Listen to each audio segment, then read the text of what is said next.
Hey guys, this is attempt number 2 because the first attempt turned out terrible. I'm going to tell you guys, if you get a compact camera, remember, darkness is not your friend.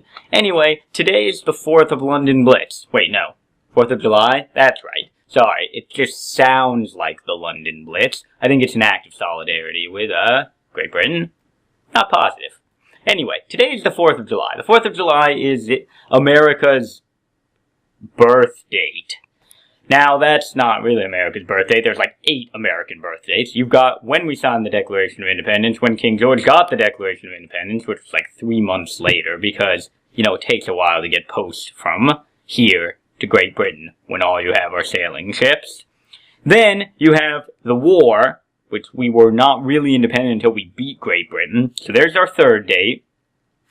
Then you have the Articles of Confederation, there's 4, and then you have the Constitution, that's 5.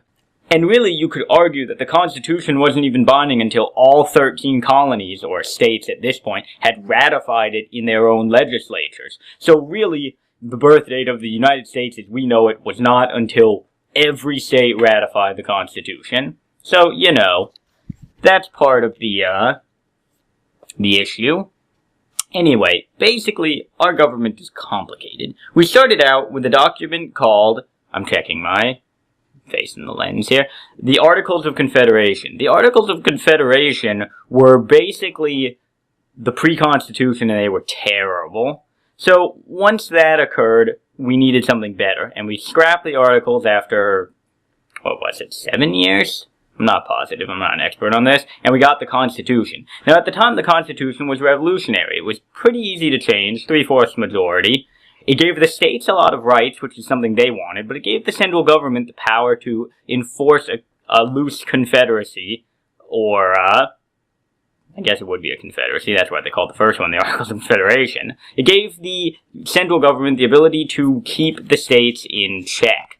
However, there's another issue with this. In the modern era, getting a 3/4 majority is impossible. Getting a majority is nearly impossible, because we've reached the point where the politicians are not the elites only. See, in the original Constitution, when it was being framed, everyone in the government was wealthy. In fact, they were very wealthy. Everyone who ran for politics, everyone who was involved in politics, were incredibly wealthy, and they all pretty much knew each other, which means they could work together because they knew what everyone else wanted. But now, we have people coming from all different backgrounds. Now, I think that's an improvement in a lot of ways because it's more fair. You want to have a good mix of rich and poor running your government.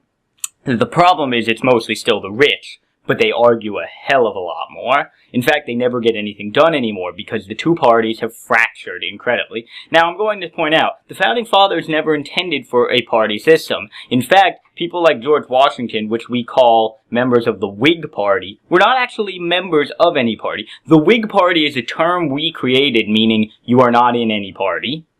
Anyway, yeah, our government is not really functional anymore. Anyway, today is July 4th. It's the day when we shoot off fireworks for no goddamn reason. God, they're annoying. Anyway, I'm going to show you guys a drawing now, which is by Sarah. It's a jumping bunny. Also, there's a TARDIS, also made by Sarah. So, the reason I'm showing you the bunny is because Sarah showed me some great videos of show-jumping bunnies. They're basically bunnies that jump over bars in a competition-like thing. Anyway, I will put a link in the doobly-doo to one of the best videos I saw of it, and I will see you guys tomorrow.